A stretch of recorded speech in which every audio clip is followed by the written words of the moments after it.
The conviction and jailing of Russian protest leader Alexei Navalny has led to widespread criticism. Navalny was imprisoned for 5 years for embezzlement from a timber firm. He had denied the charges, saying the trial was politically motivated. The EU said the verdict posed serious questions about Russian law, while the US said it was deeply disappointed. In Moscow, about 5,000 protesters in the city center were met with a large police presence. Earlier, witnesses told independent Dozhd TV that police had cleared the central Manezh Square of Navalny supporters, and that some people appeared to have been detained. The adjacent Red Square and Alexandrovsky gardens were closed, the channel said.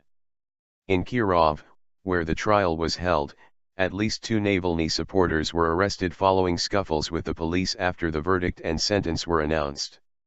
The 37-year-old is a leading campaigner against President Vladimir Putin's United Russia Party, and regularly blogged about corruption allegations. He came to public attention when he inspired mass protests against the Kremlin and President Putin in December 2011.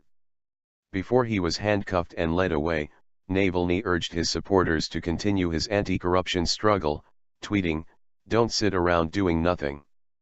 Navalny was found guilty of heading a group that embezzled timber worth 16 rubles, $500,000, £330,000, from the Kirov State Timber Company while working as an advisor to Kirov's governor Nikita Belik.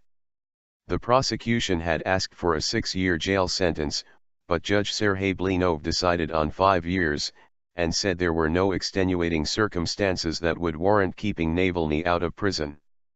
Navalny's co-accused, Pyotr Afitsarov, was also found guilty, and given a 4-year jail sentence. State television has only shown limited interest in the process despite Navalny's prominence, but online the trial has been followed extensively. The BBC's Moscow correspondent Daniel Sandford says that when the sentence was handed down, there were tears from Navalny's supporters and an explosion of anger on the social networking sites that he has used so effectively.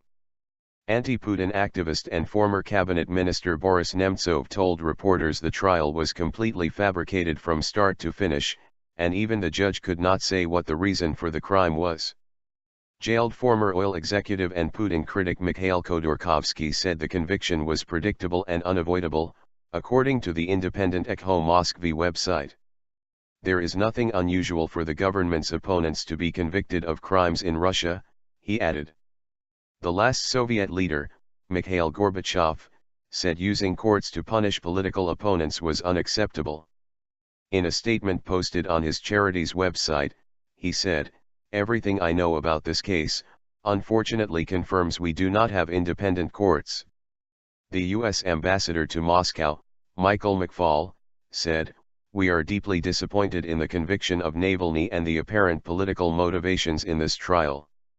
A spokesman for the EU's top foreign policy official, Catherine Ashton, said the embezzlement charges were unsubstantiated, and that Navalny's jailing posed serious questions as to the state of the rule of law in Russia. A spokesman for German Chancellor Angela Merkel said the trial had raised doubts about whether criminal justice was the main motive. 5 years in prison appears disproportionate, given the alleged crime, Stefan Siebert added. Russian rights group Memorial said the country now has one more political prisoner, while Amnesty International's Europe and Central Asia director, John Dalhuizin, said in a statement, "This was a parody of a prosecution and a parody of a trial." But the Kremlin denies that Mr. Putin uses the courts for political ends, and the judge rejected Navalny's claim the trial was politically motivated. Pro-government analyst Sergei Markov said many Navalny supporters realize deep in their souls that the court has proven in a normal way that Navalny was a thief. Our correspondent said Navalny smiled in a resigned manner when the guilty verdict came. His wife, Yulia Navalnaya, said her husband knew he would get a custodial sentence and was mentally prepared to go to prison. Navalny had recently registered his candidacy for the next mayor of Moscow, but his campaign team said that after the verdict he was withdrawing from the race, and called on his supporters to boycott the vote.